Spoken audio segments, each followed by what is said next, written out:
from the contracting side, not the software side. So I spent my days in the service truck and service management, and then later on about 13 years in distribution before I decided to make the leap to software. In those years in distribution, I got to meet one of my great friends, Adrian Stephenson from Anyday Heating and Cooling. I'll get him to introduce himself. But I've known Adrian for, I think we're going on 15 years now. Yeah, about 15 years. So tell us a little bit about Anyday. Hi, I'm Adrian Stephenson from Raleigh, North Carolina. The company I own is called Anyday Heating and Cooling. We've been in business now since 2004. We have a total of about 21 employees. It's great to be here with you guys, learning insurance. So what we want to talk about a little bit today is dispatching, smart dispatching, better ways to dispatch. And when this topic came up for discussion, I had a vivid memory of running in Washington, D.C. traffic at 7 o'clock at night after running 6 or 7 calls, and they sent me to do 2 or 3 maintenances. And I was lividly upset because maintenance should not be done in July when we're trying to make money. So this, the minute I saw this topic, I said, I have a lot to say about this. So just really quickly, what we're going to try to go through today is, and I'm going to try to read that far, automating the ability to get the right people with the right skills to the right jobs. Now, I coach youth sports and college sports, and I know what it means to get the right person at the right place, and I think that's really, really important. So we're going to talk a little bit about that. Dispatching strategies beyond route optimization. Who here, actually we'll get to that question a little bit. Dispatching as a profit center by identifying the profitability of technicians, providing upsell and cross-sell strategies. Again, if we have the right man at the right job and he's a good salesman, we're going to be more profitable. KPIs and data analysis. We want to talk a little bit about how we read KPIs and what KPIs are important that we see in a dispatch scenario. And then we'll jump into a Q&A. So imagine your business is a car and dispatching is the driver's seat, the command center that manages direction, speed, and acceleration, and overall navigation. Technology advancements have made driving cars easier, more comfortable, and safer. Anybody here from Phoenix, Arizona? I visited Phoenix the other day, and they have cars riding around without people in them. Did you know that? Who trusts that? I didn't. I'm sorry. I'm not doing that. So, Adrian, in that kind of vein, with what do you see AI and tech bringing to the dispatch atmosphere or realm in the future? Kind of what I'm seeing in the early stages of some of the stuff that we're using, AI and tech, it's going to empower the dispatcher to make really accurate placement of jobs for the right tech, the right call, versus what we probably had in the past where the dispatcher had to kind of figure out which tech was the right tech for this call, which tech was the right tech for this call. I think AI is going to empower her to really be able to make them calls with confidence. And not only just for her, but it also is going to help the company knowing that AI is playing a part in that the data is going to, well, of course, the data has to go in correctly, but AI is going to definitely have an impact on making sure the right tech is getting to the right call. Right, and then I think that kind of supersizes our profitability outlook, for sure. Yes. So with that said, what do you think AI can bring to the KPI situation?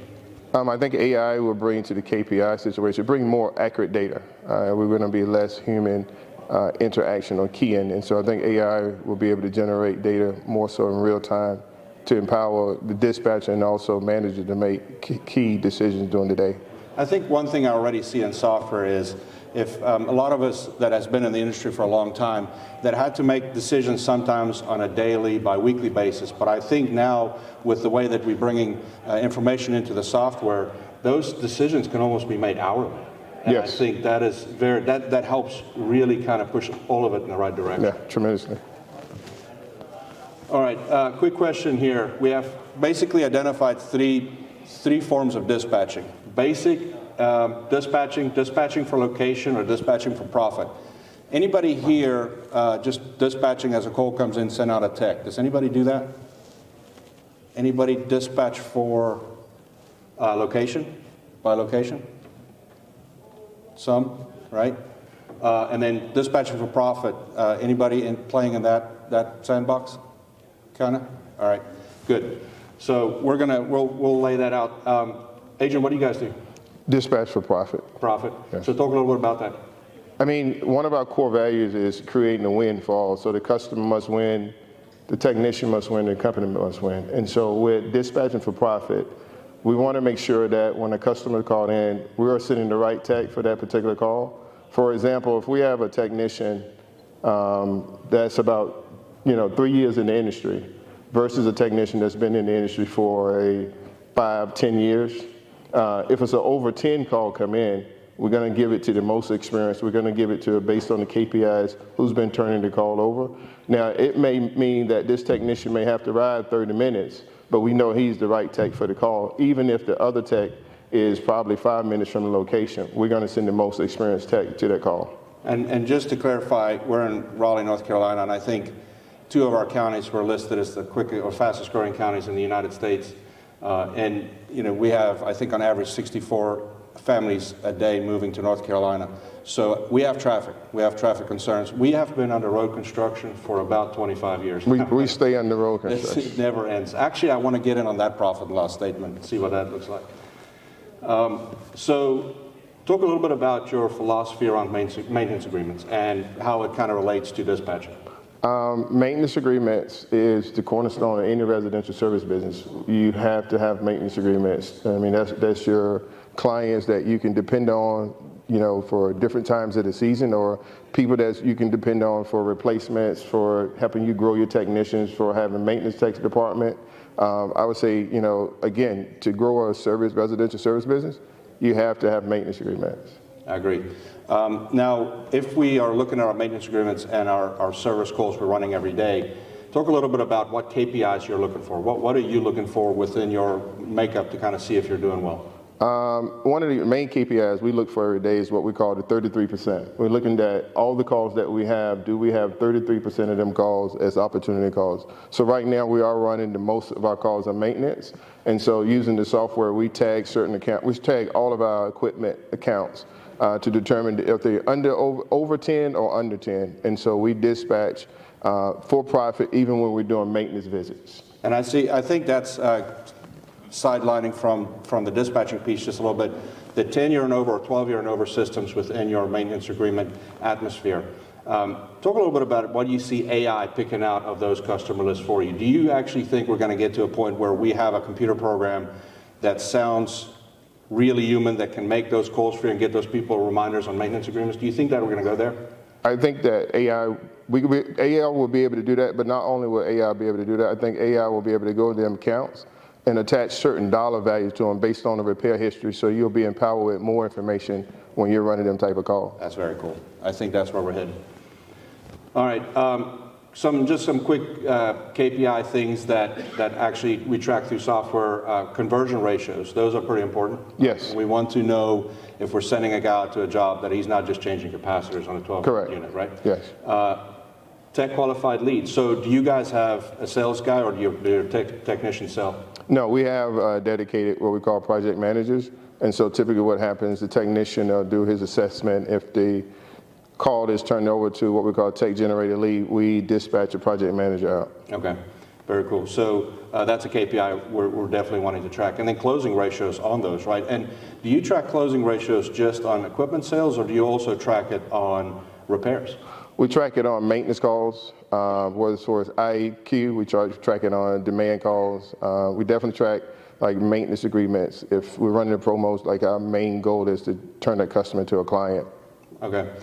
So I don't have the cool little polling tool. I caught that in the last presentation, so I'll be using that next time. But just a quick show of hands. How many companies in the room have selling technicians versus salespeople? How many here are selling techs? Comfort consultants, most everybody? Okay, very cool. Very, very cool. We'll get to that in a minute. All right, so I want to lay out a little scenario real quick. So we are at Mrs. Jones's house. We sent Jeff there, and Jeff has been doing maintenances for 2 years, and Jeff is an awesome kid. He's on the upswing. He is going to do really, really cool things. We can see the talent. We can see where this is going with his career. However, he's not been through our company's training as far as being certified to really run heat pump calls. So he's on the maintenance in the summertime, getting everything checked out. Well, Mr. Smith across the street is in an 85-degree house, and he sees your truck or our truck across the street. So he calls your dispatch, and he says, hey, I see a guy across the street. I would like him to come over and take a look at my air conditioner. Now, how many of you guys will jump at that opportunity as a dispatcher and send a truck right away across the street? Across the street, some? Okay. Adrian, in your scenario, what would you do with your company? That technician would not go across the street. Okay. I mean, we will book the call. We're going to ask certain questions. Main question is how old is the system, and if it's an over 10 system, we'll put Mr. Johnson. We'll put him on the schedule and let him know he's the next on that. Whoever that what we call in the batting order of the over 10s for that day. And so, actually, I think when we did some preparation for this call, you made a statement to me and said, you can only make a first impression once, and if we send a young guy there that may not know how to properly charge that heat pump or to look at what may really be wrong, that's not a good first impression. Right? Correct. So what I did here is did some math, which for me is hard, so I used Excel. So I just looked at our company having a number of 5 vans. So in our metropolitan area, and I polled several of my old customers through distribution on this, the average fill-up on a Chevy 2500 in our area is about 4 times a week in the busy season. So the average gas price in the United States currently is $3.68. So that tank size on a Chevy 2500 is 31 gallons. So we're looking at a cost of about $114 to fill that truck up per fill-up. So times 5 trucks, times 4 times a week, you're looking, and then we go per month, per year, you're looking at about $109,000 in fuel. So if you start dispatching for location and we start running closest technician to that job, we estimate that you could probably cut out about a tank a week maybe. So now you can save yourself about $27,000 in dispatching or in fuel if you dispatch by location. And that may not seem like a bad idea, but I'm going to make an argument that it might not be the best idea. So what we've done is we ran a scenario, and I'm sorry that this is kind of hard to see. I should have done this a little differently, but we're going to look at 3 different technician profiles. And we're going to say that we're going to average 105 calls for a month. We're going to just pick June to dispatch those guys on. So that equals out to about 5¼ calls a day. Now, why do I do a quarter call? Because somebody's always going to catch a 6 call for a day somewhere. So we're looking at 35 opportunities for maintenance agreements, to sell a maintenance agreement, 35 repair opportunities, and 35 opportunities to sell a new system. Now, this is my perfect world of rainbows and unicorns. Okay, now I know not every service day is going to look like this, but I just want to show you some math real quick. So we're going to look at the strength of these technicians. So technician A, he is a selling guy. He likes to turn equipment. He's very good at it. And so he closes about 50% of everything he's given, right? So in our scenario here, he was given 35 opportunities to sell systems, and he did it to the tune of about $144,000. However, his closing ratio on maintenance agreements are low, and his average ticket's about average. If we look at technician B, he's a young guy. He's really, really good at turning maintenance agreements. He's really good at convincing customers to become part of the family and take out a maintenance agreement. But he's not that great at average ticket. As a matter of fact, he has the lowest average ticket in the group. And then he, on equipment sales, he's actually the lowest in the group too. He doesn't sell very much, sold about 7 systems that month. If you look at a technician C, he's one of our more veteran technicians. His average ticket's the highest. He does convert some to maintenance agreements, but he sold about 9 systems, so not bad, but he's really our fixer. His average ticket's high, about $300 a ticket on average. So, and these are just numbers I'm using for comparison. So Adrian, do you have that demographic within your company? Yes. Okay. We do. So you have guys that's strong on the maintenance agreement piece, guys that's strong on the sales piece, right? Yes. All right, so what we're saying here is if we take and reshuffle the deck a little bit versus running the guy from across the street to that call where he may not be the best fit, if we send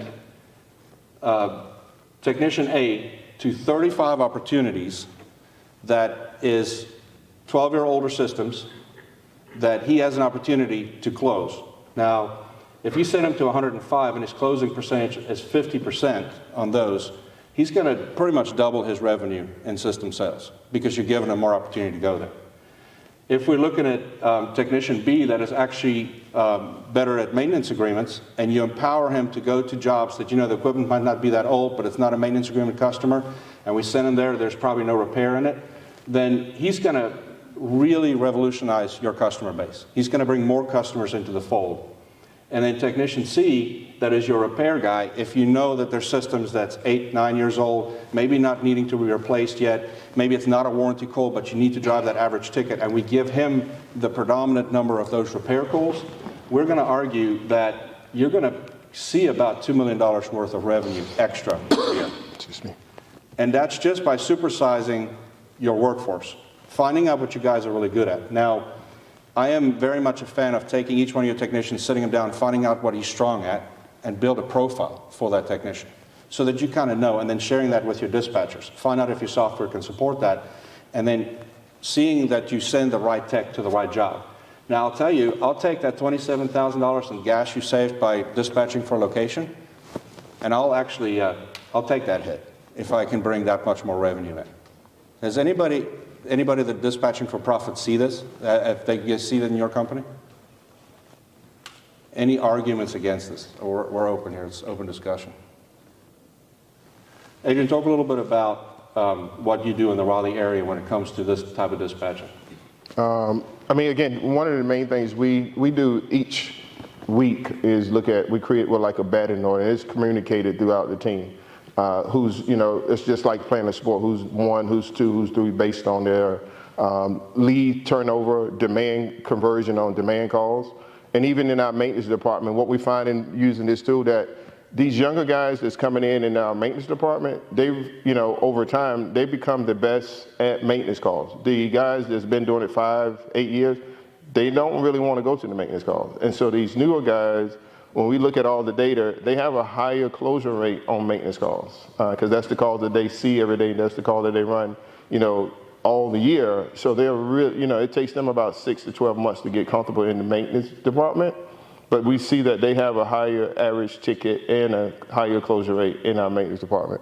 Now, one thing that I have heard from several of my old customers is during the hiring process, who here has heard of a DISC profile or a profile test? All right, so it's a profile test that shows you kind of what the aptitude or makeup of that person is, right? Anybody here using that during the hiring process? How's it working for you?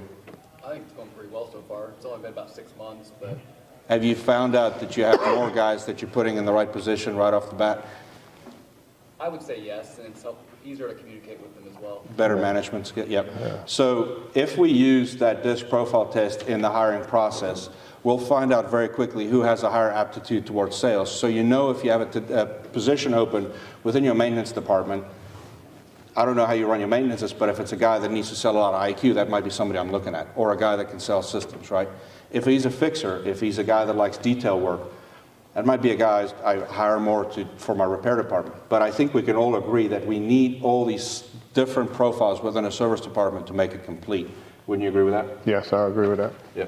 So with that said, once we have these guys kind of focused into where they need to be, I'm interested to know who here runs a separate maintenance department with those guys not taking any service calls at all, and how you deal with it if they come up with a broken unit at a house. How do you guys handle that?